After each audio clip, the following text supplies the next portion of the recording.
Hey all, it's WebCamParrot here, to talk about the classic Jack Kirby characters Jason Blood and Etrigan the Demon. I will be covering all major appearances of Etrigan across every single era of DC Comics, and going over his most impactful storylines and some of his best feats and abilities. This video, much like my Lucifer one, will be in in-universe chronological order, as opposed to by publication dates. I won't be dwelling on the Silver Age stuff too much, because not much happens in them, and I honestly don't enjoy them at all. Etrigan's story begins with him as a baby, which seems normal, but is actually pretty rare for a comic book character that isn't Superman. Etrigan is the child of Belial, his father, and Ranva Darth, his mother, both incredibly powerful demon lords.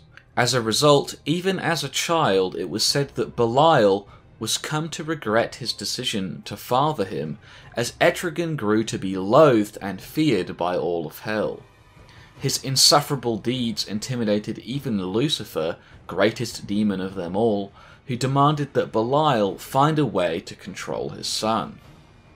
This was likely in large part due to the young Etrigan briefly taking the Crown of Horns, an incredibly powerful artifact bestowed only to the King of Hell, and whilst he admittedly could not wield this power correctly and was promptly defeated, he did burn a cross into Lucifer's ass. Belial wasn't too happy with Etrigan either, as he had recently been tricked himself into courting with a beautiful minor goddess from the Middle East, only for it to be revealed that she was actually a goat that Etrigan had cast illusion magic over the entire time. This leads to the birth of Belial's second son, Scapegoat. Belial's solution was to have yet another child, this time to a powerful mortal witch, producing the immensely powerful Merlin, destined to be the greatest magician of them all, who is able to easily defeat and trap Etrigan. This leads into the 2013 Demon Knights comic, which I've talked about on this channel before, as it is a flashback storyline that takes place during the time of Camelot. Etrigan first enters the story almost unfamiliar to us as a timid demon, barely capable of stringing together a rhyme at all. He is of course treated badly by Lucifer at this time. After the repeated bullying from Lucifer, Etrigan finally decides that the King of Hell will get the insurrection that he wants so badly, now plotting his revenge. Meanwhile, Jason Blood in Camelot is unhappy with Merlin, who he feels keeps underestimating him, only seeing him as a lackey. Etrigan challenges the most dangerous demons he can find to combat in an attempt to climb up the ranks of Hell's hierarchy. Lucifer is of course aware of this, and is deciding what to do when Merlin just so happens to arrive at the exact perfect moment, claiming that he has a solution. Lucifer agrees, banishing Etrigan from Hell as Merlin merges him into Jason Blood, forging them together and making them one and the same. Etrigan is returned to Hell, but upon Jason speaking the words, "Gone, gone the form of man, arise the demon Etrigan," they will swap places. In some ways, Etrigan is still inside of Jason, however, whilst simultaneously residing in Hell. This is likely because Hell is a mindset in DC, and is both a location and a phenomenological experience. Etrigan joins the Demon Knights when he gets into a scuffle with them, and a bunch of Mordred's dragons, killing several of them to the lament of the Questing Queen. Whilst trying to help modern Xanadu during the fighting, Etrigan lashes out at some unnamed priest, and this mere flesh wound is enough to corrupt him, killing him over time and eventually sending his soul to hell. The Questing Queen and Mordred, not wanting Etrigan as an enemy, try to strike a deal with him, but Etrigan turns them down, promising to rip the Questing Queen and her army apart for the affront. We see a couple unnamed wizards claim that Etrigan is a freakishly strong demon for his rank, and that he is not to be trusted ever, possibly making him stronger than the likes of Blue Devil, who was at one point demoted to rhyming class. As the Demon Knights are planning to travel to Avalon, Etrigan pays a visit to Lucifer, planning to make a deal with him. He would sacrifice his comrades to Lucifer, as well as granting him the soul of Merlin and everyone in the afterlife of Avalon, a place that Lucifer longs to conquer. However, at the gateway to Avalon, Morgan Le Fay is already waiting for them, planning to drain Merlin and their life energy to prolong her immortality. However, Etrigan and Jason are able to burn the chains away by repeatedly switching places, the resulting hellfire freeing them. After the Demon Knights escape, Etrigan immediately betrays his comrades using his special hellfire and the same power he used on the priest earlier to send them all directly to hell and into the arms of Lucifer. Etrigan gets into a fight with the Demon Knights in hell, but during the conflict, he is seen swapping out with Jason Blood once again. He then gives a bunch of information to Mordru and the Questing Queen, who now have him trapped. Etrigan had rigged Madame Xanadu's crystal as he knew that she would try to take the group to Avalon after being trapped in hell. Etrigan's plan is successful as the portal to Avalon is held open by the magic he cast on the crystal ball, and at the same time Mordru and the Questing Queen along with their army show up. During the fighting, Merlin recombines Etrigan and Jason, who have become separated thanks to all of the dimension-hopping shenanigans, much to Etrigan's frustration. If you want to see what happened during this battle, check out my Lucifer Part 1 video where I go into it in greater detail. Jason meets up with Madame Xanadu and the group tells him they need Etrigan for a mission. Frustrated, he says that they all might view him as weak, that he is too weak to stand with them, but he will show them, Etrigan most of all, exactly what he is capable of, and which of the two of them is weak, and which is the strong one once he is done. The Demon Knights have been confronting Kain's Vampire Legion, and during a battle with a somewhat large group of them, we see Etrigan flagging in power. He tries to swap back and cannot. We see that Jason is now refusing to swap places, and so Etrigan has no way to recharge his powers in the fires of hell. Lucifer takes this as an opportunity to torture Jason whilst he is there. However, he eventually notices that Kain is involved, an evil Lucifer has no control over, and so demands that Jason immediately swap. They do, and Lucifer recharges and empowers Etrigan, despite the Rhymer mocking him relentlessly for his fear of Kain. Etrigan agrees to help, and Lucifer says that he will be in his debt if he does. Etrigan's arrival on the battlefield in Themyscira completely changes the course of the battle, as he immediately burns away the entire army of vampires with almost no problems at all, and Kain simply retreats, promising to return another day. Shining Knight, one of the Demon Knights, is dying after being bitten by Kain, and will need the Holy Grail in order to survive. So, the Knights, following some clues they had earlier, locate the Grail in a vault owned by giants that is storing various magical objects. Jason, upon acquiring the Holy Grail, immediately swaps with Etrigan and begins threatening Lucifer in hell with it, who fears what the Grail would do if it was unleashed there. They make a deal so that Jason can freely travel back to Earth in exchange. The giants are pretty upset about being robbed, and start an attack on the local city that the Demon Knights are staying in, but the giants are promptly defeated by the use of the Black Diamond, and we get a "wow, you guys really are the Demon Knights" at the end of the comic. Next up is Etrigan Volume 1 from 1972, his original appearance and first publication, which I will be going over a number of cool abilities from. A Witch Elder tries to use a special death spell called a Hex Sign that was supposed to instantly kill Etrigan, but has absolutely no effect on him, with Etrigan saying that he is more powerful than a mere witch's hex. Later, Etrigan is able to use the Hex Sign to dissolve the stability of a coven of witches, causing them to melt, and then walks up to Clarion, putting him inside his cape, where Clarion and his cat vanish. with Etrigan saying that Clarion could not claim him because the power of Merlin is a part of him, and therefore that power is his. In need of information, Etrigan summons Asmodon, Satan's own steward, and is forced to fight him for it. Asmodon says few would dare challenge his power, but Etrigan beats him pretty casually, turning Asmodon into his slave by right of combat. Later, Etrigan is able to command the ghost of a witch into a woman's body using a magic spell. Also, apparently, Etrigan has access to the Philosopher's Stone, which he keeps directly on his person in his cape for some reason, using it to turn a bunch of his enemies into birds.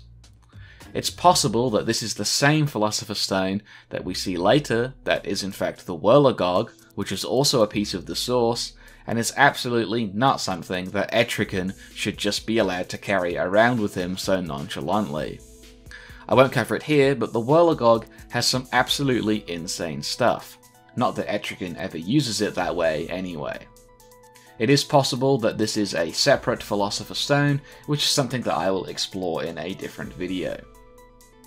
Clarion attempts to use a spell on Etrigan to make him disappear out of existence altogether, but the emotional response of Glenda in tandem with the Philosopher's Stone is able to prevent this and bring Etrigan back. Etrigan, tired of constantly being messed with by Clarion, decides to go and deal with him, only to find an exact clone of himself waiting for him. Clarion states that this clone is fiercer and stronger than the real Etrigan, and that the power of unleashed evil is invincible. However, this doesn't seem to deter Etrigan at all, who promptly defeats it like it was no problem. After seeing his clone defeated, Clarion instead simply turns Etrigan to stone, but Etrigan is able to reverse the spell, telling the Boy Witch that for every spell there is a counterspell. Etrigan then opens a portal to the Beyond region, and Clarion is drawn into it by an invisible force. Someone that isn't Etrigan uses the Philosopher's Stone to seal Morgan Le Fay for the rest of time, which is something that Etrigan should also be capable of.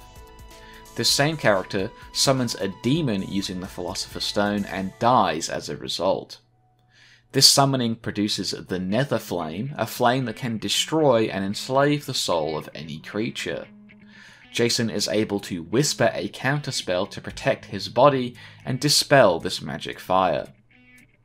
The next comic is Brave and the Bold 1977, issue 137. In this comic, Batman and Jason Blood seem to be investigating two mysterious deaths together. During this investigation, someone calls out a name that Batman recognizes, Shan-Zi.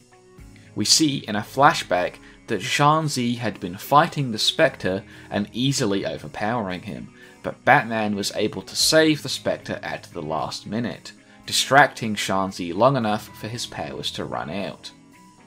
Later, Jason attempts to interact with Shan-Zi, stating that his body is unreal and is promptly turned into a fly by the wizard. Etrigan claims that his brain and soul are being obliterated now that him and Jason exist in this fly form. Jason, now a fly, is able to write the poem Leave, Leave the Form of Fly, Arise the Demon Etrigan, which might be one of the dumbest things I've ever seen in a comic ever, but whatever. This allows the demon to manifest, and he starts fighting with Shan-Zi. The wizard attempts to shoot a bunch of hooks at Etrigan, which he is easily able to deflect, and then Etrigan is able to blast him with astral energy, tearing his unreal body apart. However, this was not enough to defeat Shan-Zi, who returns later, turning Batman into a bat. Whilst this is happening, Etrigan attempts to contact Merlin, asking him for the power needed to destroy Shan-Zi. Merlin grants him this power, saying that Shan-Zi is truly a Lord of Darkness, and this power will only be good for one shot. Shan-Zi arrives in snake form to challenge Etrigan, as the power already granted to him by Merlin promptly turns the demon into a mongoose that is easily able to defeat him. This dumbass mongoose transformation is strong enough to body pre-Crisis Spectre. Just think about that next time you see the Spectre doing anything. Next up is Blue Devil Annual number 1 from 1985. In this comic, whilst training, Blue Devil is overwhelmed by a bunch of training bots that Etrigan is easily able to beat. At the same time, Felix Faust is fighting the Phantom Stranger, attempting to steal some magic items from him, but before Etrigan and Blue Devil can arrive, Felix escapes. Now in relative safety, Felix performs a ritual to summon a venerable Lord of Hell, which ends up being none other than the powerful demon lord Neberos, and despite only being a simulacrum copy, the Phantom Stranger says he has all the memories and powers of the real Neberos. The Phantom Stranger says that he fears for the group and that they may not be able to defeat the demon.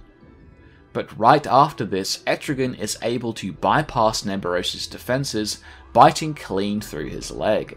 Armed with magic butterfly nets and Etrigan with his teeth, they eventually chip away at Neberos, gradually sending him back to his own realm.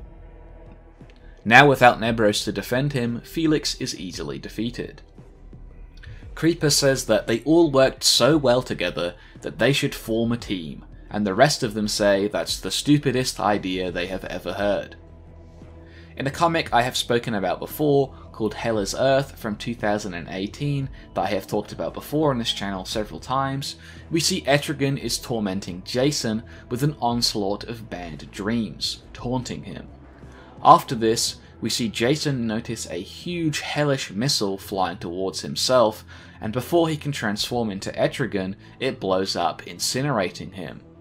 However, from the ashes arises the demon Etrigan, who starts fighting with a family that seems to be mutated by the explosion. He notices Jason and tries to strike him, only for his claws to pass right through him. It seems as if one of the family members has survived, a young girl that Etrigan wants to kill because he sees her as an anomaly in the situation. Jason of course has a problem with this, but their argument ends when the girl tells them they have to go find Madame Xanadu, someone that both Etrigan and Jason know well. They do manage to find Madame Xanadu, who has unfortunately expended all of her power protecting herself from the hell bomb that exploded earlier. So it's on Etrigan to defeat the transformed humans that they find there. The girl tries to give them some more of her visions, but at this point Etrigan has had enough, as it seems suspicious, and immediately obliterates the girl with his hellfire. However, as it turns out, this girl was none other than the wizard Merlin, only recently freed from imprisonment. He knew that hell would find him, and so hid within the corpse of the girl. Etrigan's hellfire did badly hurt him, however, which Merlin says should not be possible, but that recent events have altered and empowered Etrigan to allow him to do this. The bomb, Merlin explains, was a supernaturally altered nuke that was designed to turn the Earth into what is essentially hell, the resulting power of which went directly to Belial, amping him. Merlin tells Etrigan that their father Belial is coming to invade, and that he is the new King of Hell, having overthrown Lucifer thanks to the power that this special bomb created by Merlin granted him. They travel to this special location known as the Tear, which is a bridge between this new hell and the rest of Earth. Merlin says that in this place, distance, like everything in hell, is untrustworthy.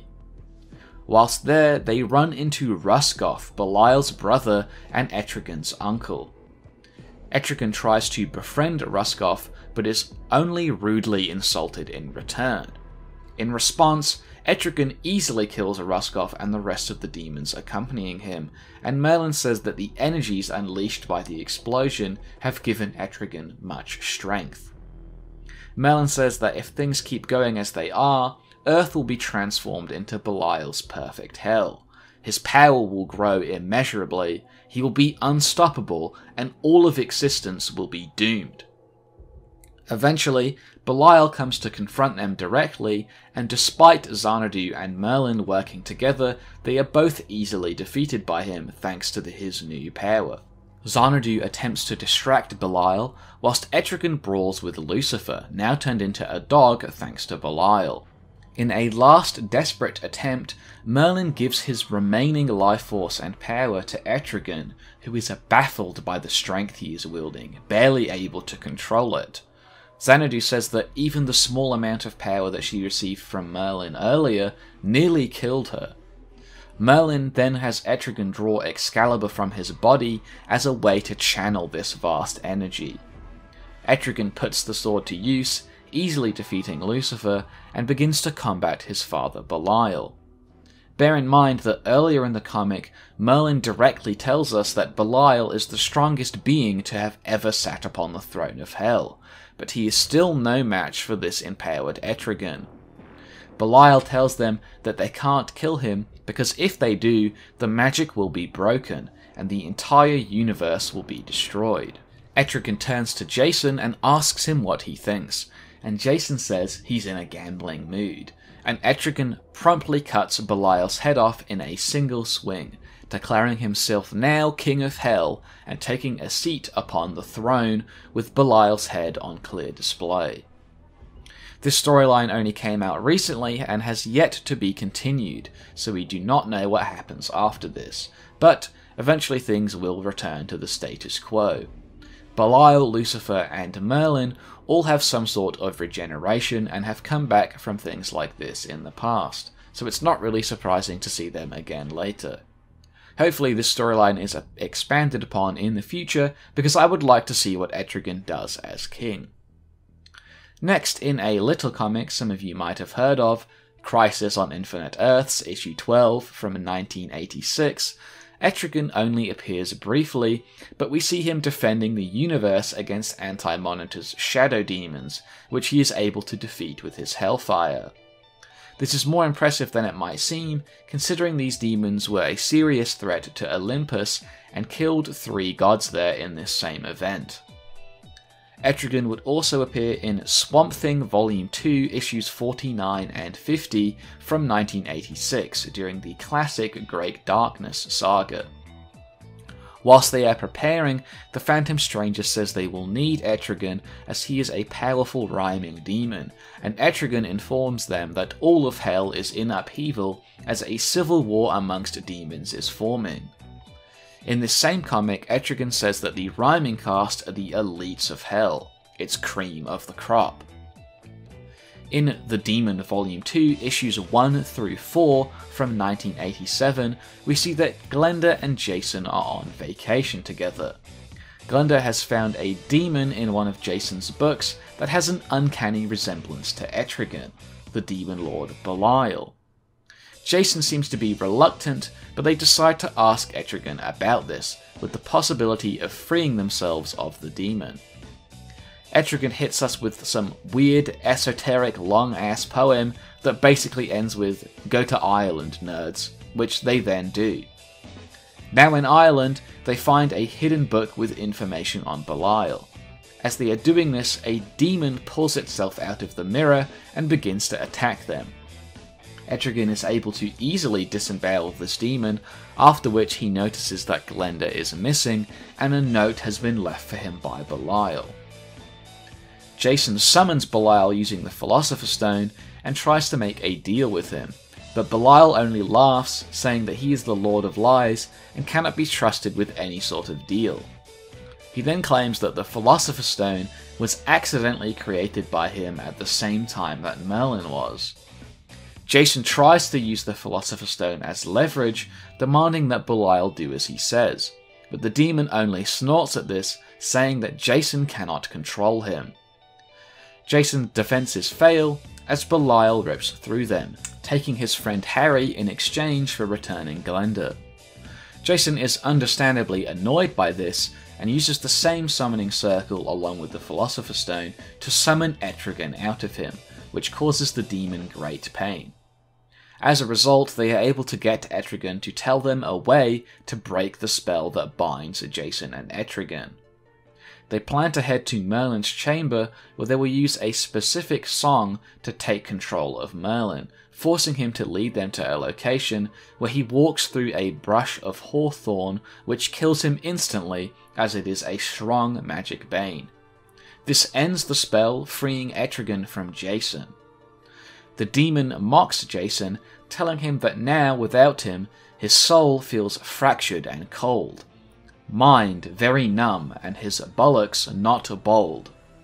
Etrigan kisses him and flies away as we see Merlin being tortured in hell. Next up is Cosmic Odyssey from 1988, where we see that Darkseid and Highfather are preparing for the arrival of the anti-life entity. As such, they decide to reunite Jason and Etrigan together, as they will need them to deal with the oncoming threat, as they fear everything could be destroyed by the arrival of the entity. Highfather says that Etrigan has a connection to a seemingly infinite well of mystic power. Along with Etrigan, they seek the aid of Orion and Dr. Fate in order to pull their powers together into the sink of cosmic power to take on the entity. In the process, Dr. Fate claims that Etrigan augments their might by tapping into primal mystical forces beyond Fate's calling, also referring to it as an elemental source of near-infinite power.